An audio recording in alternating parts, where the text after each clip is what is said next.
Salut les amis, on se retrouve pour une nouvelle vidéo. N'oubliez pas de vous abonner et mettez la cloche de notification. On fonce jusqu'à 1 million d'abonnés. Bonjour, cette semaine, 11e chapitre sur l'imagerie médicale. Alors, un chapitre qui n'est pas très long et qui va nous permettre de revenir sur certains points qu'on avait déjà vus dans les premiers chapitres de l'année. La première chose dans ce chapitre, vous devez connaître différents types d'ondes en imagerie médicale. Donc, je vous dis de commencer par aller faire l'activité 1 qui se trouve page 3. On vous présente différents types d'ondes en imagerie médicale. Alors, je vous ai mis 6 exemples. Tout d'abord, l'échographie. C'est une technique d'imagerie qui utilise les ondes ultrasonores. Donc, ce sont des ondes mécaniques qui vont se propager dans la matière, qui ne peuvent pas se propager dans le vide.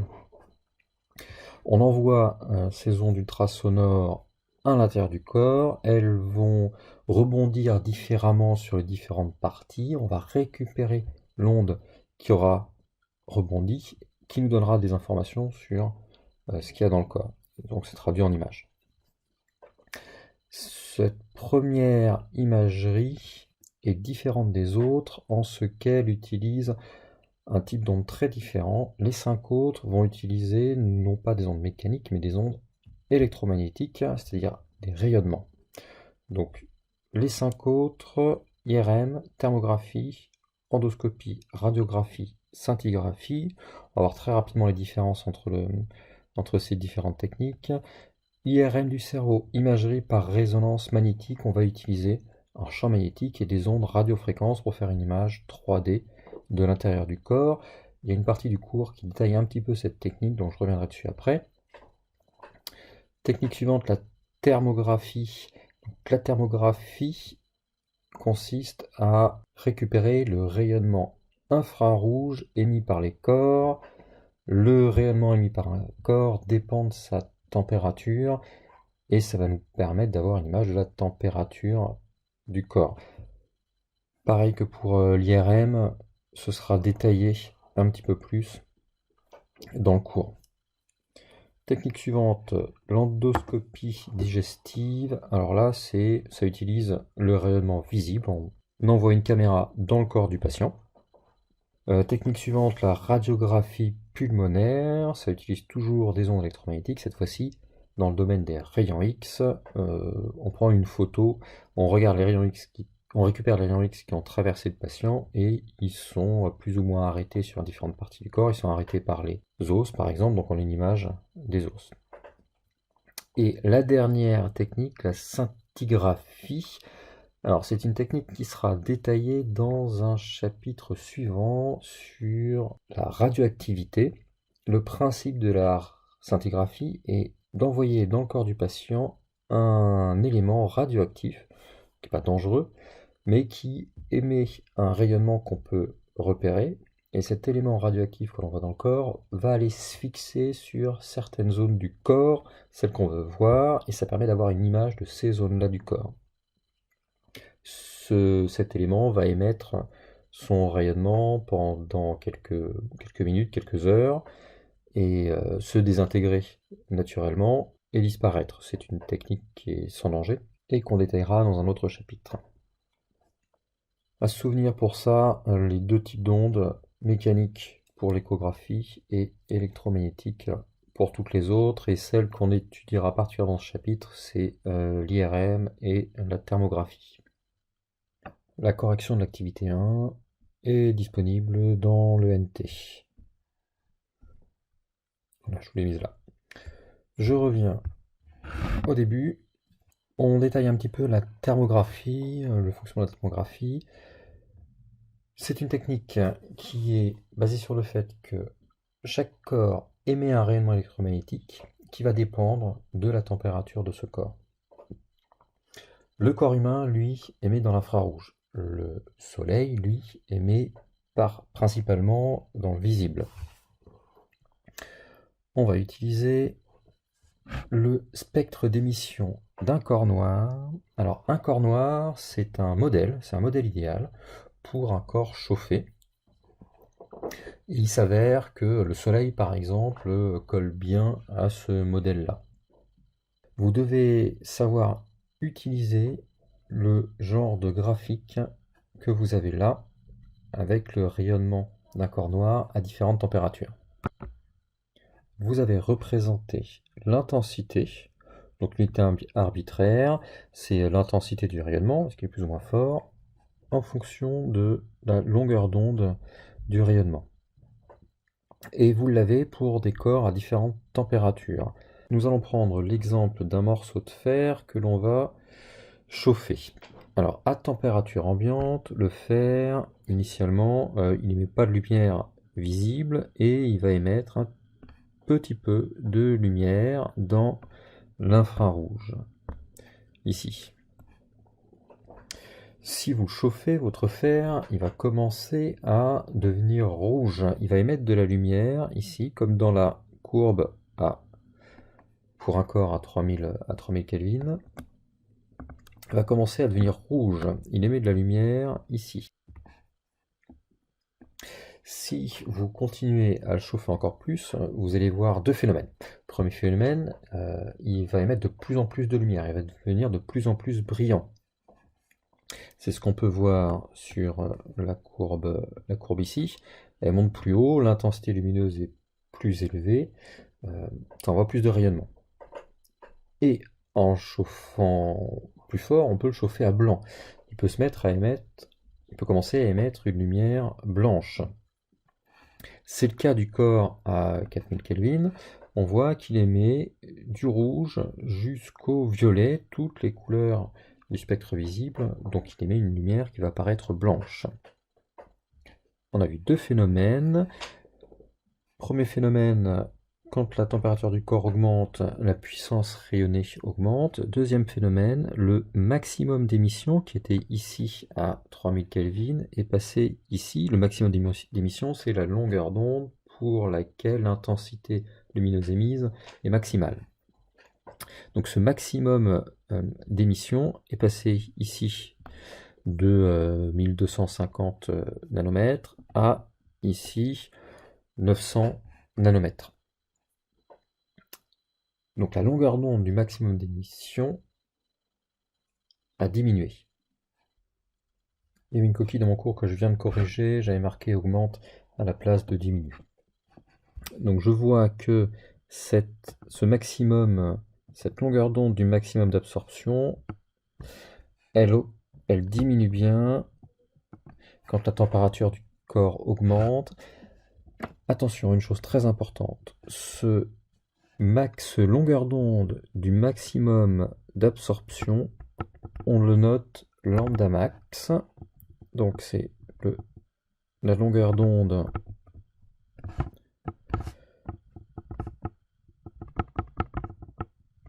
du maximum d'émission et non pas d'absorption comme je vous ai dit deux fois là. Donc le maximum, c'est pas pour lambda, c'est pour l'émission.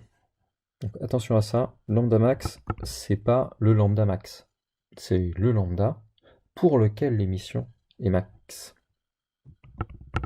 Max, c'est émission et pas lambda. Donc attention à ça, faut pas dire la longueur d'onde maximale. C'est la longueur d'onde du maximum d'absorption. Et donc tout corps à température ambiante va émettre dans le visible et quand sa température va augmenter, il va émettre plus fort, son intensité émise va augmenter et sa longueur d'onde du maximum d'émission va diminuer. Ces deux effets sont traduits par deux lois. Le premier effet, l'augmentation de l'intensité rayonnée, de la puissance rayonnée quand la température du corps augmente, c'est la loi de Stéphane. C'est une loi que vous n'avez pas à apprendre par cœur. Si vous avez besoin de l'utiliser, elle sera fournie. Et donc c'est une loi qui relie la puissance émise, la puissance rayonnée, à la température d'un corps. Elle s'écrit P égale sigma st puissance 4. Donc P, c'est la puissance rayonnée. Une puissance, c'est en watts. S, la surface du corps en mètres carrés. Si j'ai un corps qui a une surface 2 fois plus grande, il émettra un rayonnement 2 fois plus grand. T, la température du corps. Attention ici, en Kelvin. Donc il faudra faire les conversions degrés Celsius vers Kelvin si vous avez la température en degrés Celsius. Et sigma, une constante, la constante de Stéphane qui vous sera donnée, qui est donc en watts par mètre carré par Kelvin puissance 4, pour simplifier les mètres carrés de la surface et les Kelvin puissance 4 pour T puissance 4. Donc cette loi est juste à savoir appliquer. La seule difficulté, c'est de faire attention de bien passer de degrés Celsius en Kelvin. Et on voit bien dans cette loi que si la température augmente, la puissance rayonnée augmente. Deuxième loi qui va traduire le fait que si la température augmente, la longueur d'onde du maximum d'émission va diminuer, c'est la loi de Wien. Pareil que la loi de Stéphane, c'est une loi qui vous sera fournie, vous n'avez pas à la connaître par cœur, et elle s'exprime de la façon suivante: lambda max égale B sur T, B étant une constante, c'est la constante de Wien, en Kelvin mètre, lambda max, la longueur d'onde du maximum d'émission en mètres, une longueur d'onde en mètres, et T, la température du corps, en Kelvin. Pareil que pour la loi de Stéphane, pour l'utiliser, il faudra faire attention à la conversion degrés Celsius vers Kelvin. Et la longueur d'onde devra bien être en mètres. Attention, souvent dans les données, elle peut être en nanomètres ou en microns, donc il faut faire attention à la conversion. Je vous rappelle les conversions. Nanomètre, c'est 10 puissance moins 9 mètres.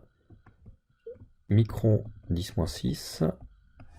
Et pour la température, souvenez-vous que le 0 absolu, c'est 0 Kelvin, et que 0 Kelvin, c'est moins 273 degrés Celsius. Et donc, la température en Kelvin, c'est la température en degrés, moins 273. Puisque quand je suis à 0 degrés Celsius, il faut que je sois à moins 273 Kelvin. Ces deux relations peuvent être utiles quand on travaille sur le photovoltaïque et sur l'énergie solaire, notamment sur l'énergie rayonnée par le solaire. Donc on aurait déjà pu les utiliser dans le premier chapitre sur le photovoltaïque. Dans le chapitre sur le photovoltaïque, il y avait une troisième relation très utile pour l'énergie solaire, c'était le lien entre énergie et fréquence. Donc je vous la rappelle ici, vous aurez de nouveau à l'utiliser dans les exercices. Donc cette formule relie l'énergie à la fréquence, E égale h nu, E l'énergie du rayonnement, h la constante de Planck, qui vous sera toujours donnée, nu la fréquence de la radiation, nu en Hertz, et il faut savoir passer de fréquence en Hertz à longueur d'onde en mètres, c'est important. Le lien entre les deux, je vous le rappelle, c'est C, la célérité de la lumière, et la relation entre les deux, lambda égale C sur nu, ou dans l'autre sens, si vous avez lambda et que vous voulez calculer nu, ça vous fait nu égale C sur lambda. Moyen mnémotechnique pour se souvenir de ces formules, le nu et le lambda sont à l'opposé l'un de l'autre, un en haut, l'autre en bas, et le terme qui est en haut, c'est la célérité de la lumière. Donc là pareil, lambda est égal à l'inverse de nu, et en haut, le C.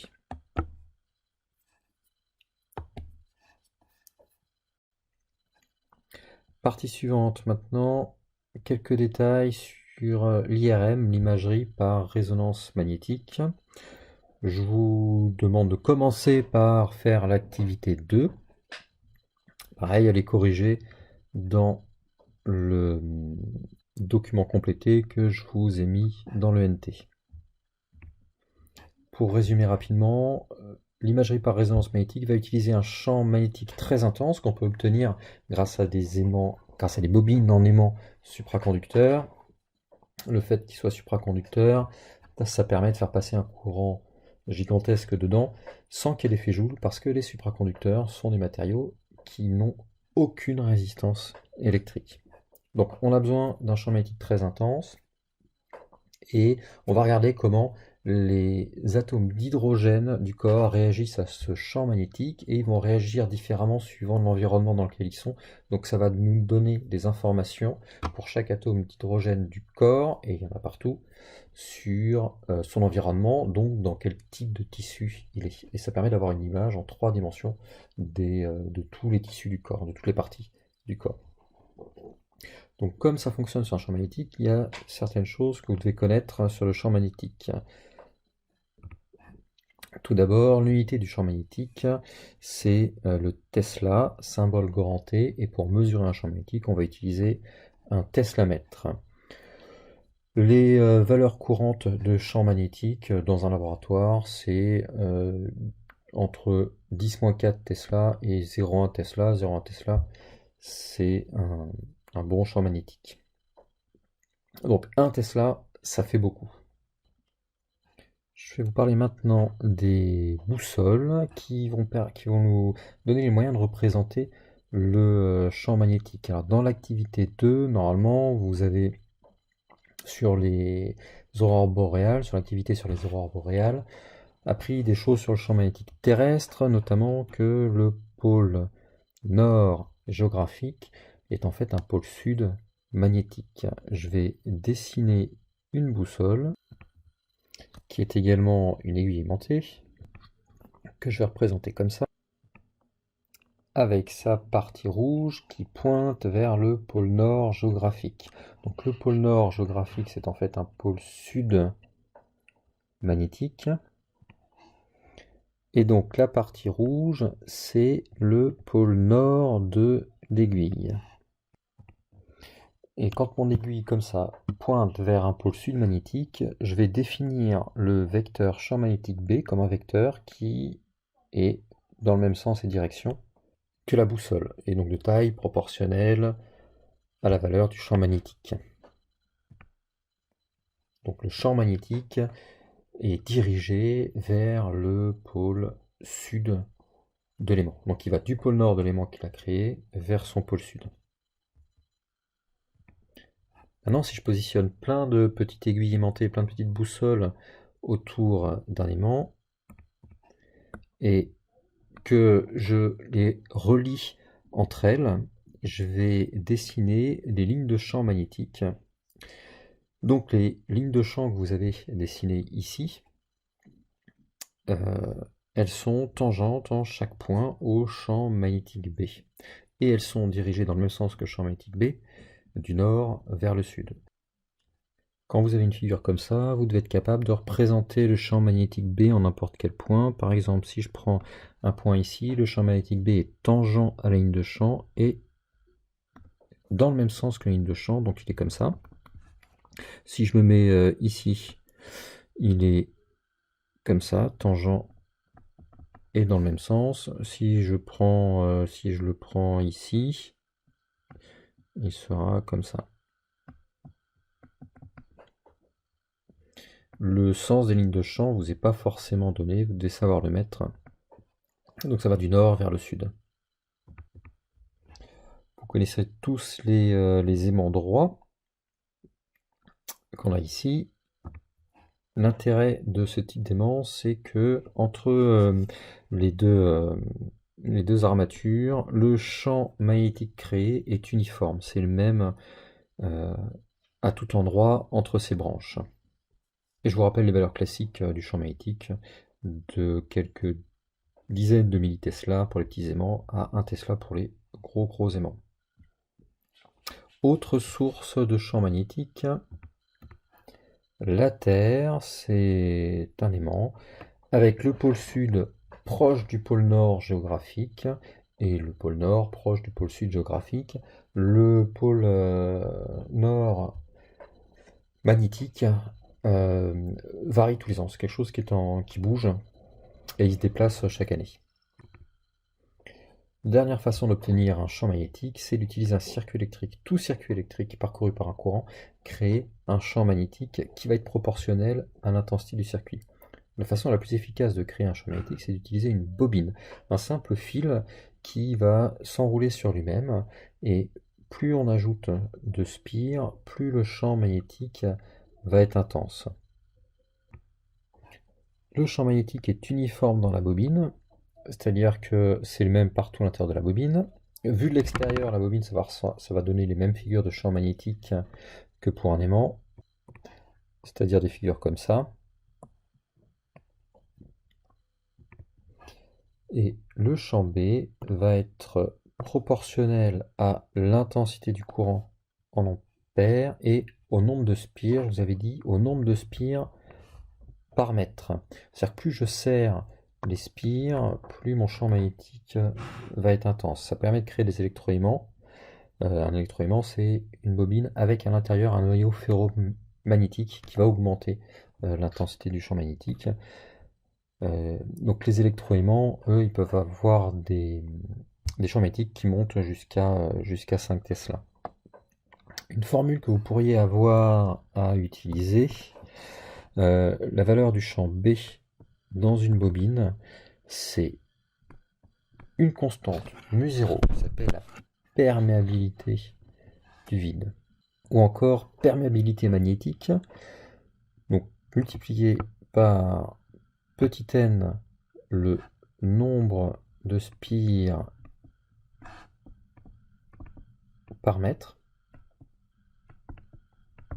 C'est son unité, c'est combien de spires par mètre, donc juste mètre moins 1, parce que le nombre de spires ça n'a pas d'unité, fois I, l'intensité du courant en ampères, μ0, juste retenir une constante. Ça c'est une formule qui sera fournie si jamais vous en avez besoin. Et pour l'unité de la perméabilité magnétique du vide, donc vous voyez que ça fait des Tesla fois des mètres, pour simplifier le mètre moins 1, par ampère, pour simplifier l'ampère, l'unité de I. Et en unité du système international, ça fait des kilogrammes fois des mètres fois des ampères puissance moins 2 fois des secondes puissance moins 2. Vous n'avez pas à le savoir, ça.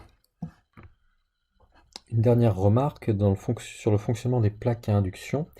La plaque à induction crée un champ magnétique grâce à un courant magnétique, donc dedans il y a des bobines. Ce champ magnétique va à son tour créer des courants induits dans la casserole, et ces courants induits, par effet Joule, vont faire chauffer la casserole. Voilà, on a fini ce cours sur l'imagerie médicale. Il vous reste à faire les exercices et le sujet de bac que je vous ai mis à la suite. Ils sont corrigés également dans ce document. On se retrouve vendredi matin pour la classe virtuelle. Au revoir.